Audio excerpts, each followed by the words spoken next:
സംസ്ഥാനത്ത് ഉടനീളം മഴയും മഴക്കെടുതികളും രൂക്ഷമായി തന്നെ തുടരുകയാണ്. കൊച്ചിയിൽ നിന്നുള്ള വിവരങ്ങൾ നിതിൻ പ്രഭാകരൻ നൽകും. നിതിൻ, മധ്യകേരളത്തിൽ പൊതുവായ മഴയുടെ ഒരു സ്ഥിതി എന്താണ്? കൊച്ചിയിലെ ഒരു അവസ്ഥ കൂടി.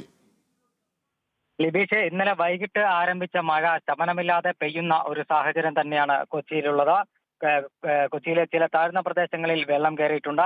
അതോടൊപ്പം തന്നെ ദുരിതാശ്വാസ ക്യാമ്പുകൾ കോതമംഗലത്തും ആലുവയിലും പറവൂരിലും ദുരിതാശ്വാസ ക്യാമ്പുകൾ തുറന്നു. പലയിടത്തും വീടുകളിൽ വെള്ളം കയറിയ സ്ഥിതിവിശേഷമാണ്. കൃഷി വ്യാപകമായി നശിച്ചിട്ടുണ്ട്. ഭൂതത്താൻകെട്ട് അണക്കെട്ട് ഉൾപ്പെടെ തുറന്ന ഒരു സാഹചര്യത്തിൽ പെരിയാർ ക്രമാതീതമായി പെരിയാറിൽ ജലനിരപ്പ് ഉയർന്ന് കരകവിഞ്ഞ് ഒഴുകുന്ന ഒരു സാഹചര്യമാണ് നിലവിലുള്ളത്. അതോടൊപ്പം തന്നെ പെരിയാറിന്റെ ഇരുകരകളിലും താമസിക്കുന്ന ആളുകളെ ജില്ലാ ഭരണകൂടത്തിന്റെ നേതൃത്വത്തിൽ മാറ്റിപ്പാർപ്പിച്ചു. കൂടാതെ പെരിയാറിന്റെ ഇരുകരകളിലുമാണ് വ്യാപകമായ കൃഷിനാശം സംഭവിച്ചിരിക്കുന്നത്. തീരദേശ മേഖലയിലും താമസിക്കുന്നവർ വലിയ ആശങ്കയിലാണ് ഇപ്പോൾ മുന്നോട്ട് പോകുന്നത്. മറ്റൊരു പ്രധാനപ്പെട്ട കാര്യമുള്ളത്, എറണാകുളം നഗരത്തിന്റെ ചില ഭാഗങ്ങളിൽ വെള്ളക്കെട്ട് രൂപപ്പെട്ടിട്ടുണ്ട്. പക്ഷേ ജനജീവിതം താറുമാറാകുന്ന രൂപത്തിലേക്ക് ആ വെള്ളക്കെട്ട് എത്തിയിട്ടില്ല എന്നതാണ് ആശ്വാസമുള്ള ഒരു കാര്യം.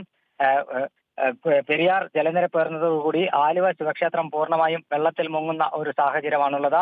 3-ാം തീയതി കർക്കിടക വാവ് ബലിക്ക് ഒരുങ്ങിയ ക്ഷേത്രത്തിൽ അതിന്റെ ഒരുക്കങ്ങളെല്ലാം നടന്നു വരികയായിരുന്നു. പന്തൽ ഉൾപ്പെടെയുള്ള പ്രവർത്തനങ്ങൾ നടക്കുമ്പോഴാണ് ഇത്തരത്തിൽ വെള്ളം കയറി ക്ഷേത്രം പൂർണ്ണമായും മുങ്ങിയത്.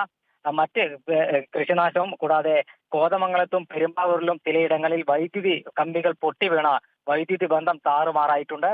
മറ്റ് അനിഷ്ട സംഭവങ്ങൾ ജില്ലയിൽ എവിടെയും റിപ്പോർട്ട് ചെയ്തിട്ടില്ല. വരും മണിക്കൂറുകളിലും മഴ തുടരുമെന്നാണ് കാലാവസ്ഥാ നിരീക്ഷണ കേന്ദ്രത്തിന്റെ മുന്നറിയിപ്പുള്ളത്.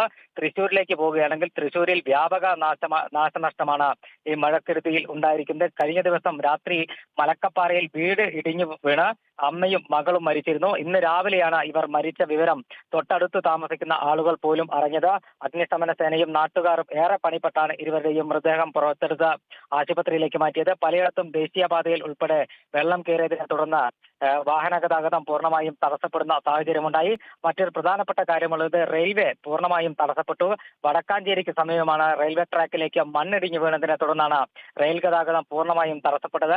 രാവിലെ 6 മണിക്ക് എറണാകുളത്തു നിന്നും കണ്ണൂരിലേക്കുള്ള ഇന്റർസിറ്റി ഷൊർണൂരിൽ സർവീസ് അവസാനിപ്പിച്ചു. അതോടൊപ്പം കണ്ണൂരിൽ നിന്ന് തിരുവനന്തപുരത്തേക്കുണ്ടായിരുന്ന ജനശതാബ്ദിയും ഷൊർണൂരിൽ സർവീസ് അവസാനിപ്പിച്ചു. പല തീവണ്ടികളും പലയിടങ്ങളിലായി വിവിധ റെയിൽവേ സ്റ്റേഷനുകളിൽ പിടിച്ചിട്ട ഒരവസ്ഥയാണ്. ഭാഗികമായി മാത്രമാണ് ഇപ്പോൾ ട്രെയിൻ ഗതാഗതം പുനഃസ്ഥാപിക്കാൻ കഴിഞ്ഞത്. മറ്റൊരു പ്രധാനപ്പെട്ട കാര്യമുള്ളത്, തൃശ്ശൂർ ജില്ലയിലെ പ്രധാന അണക്കെട്ടുകളിലെല്ലാം തന്നെ തുറന്നതിനാൽ ഇതിന്റെ കരകളിൽ താമസിക്കുന്ന അണക്കെട്ടുകളുടെ കരകളിൽ താമസിക്കുന്ന ആളുകളോട് പലരെയും മാറ്റിപ്പാർപ്പിച്ചിട്ടുണ്ട്. ചാലക്കുടി പുഴയുടെ പരിസര പ്രദേശങ്ങളിൽ താഴ്ന്ന വീടുകളിൽ വെള്ളം കയറിയതിനെ തുടർന്ന് അവിടെ നിന്നും ആളുകളെ മാറ്റിപ്പാർപ്പിച്ചിട്ടുണ്ട്.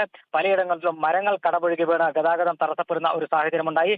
പൊതുവെ എറണാകുളം ജില്ലയുമായി താരതമ്യം ചെയ്യുമ്പോൾ തൃശ്ശൂർ ജില്ലയിൽ മഴക്കെടുതി രൂക്ഷമാണ്. ലിബി, ശരി നിതിൻ, എറണാകുളം തൃശ്ശൂർ ജില്ലയിലെ മഴക്കെടുതികളുടെ വിവരങ്ങളാണ് നിതിൻ പങ്കുവച്ചത്. ഇപ്പോൾ ഇടുക്കി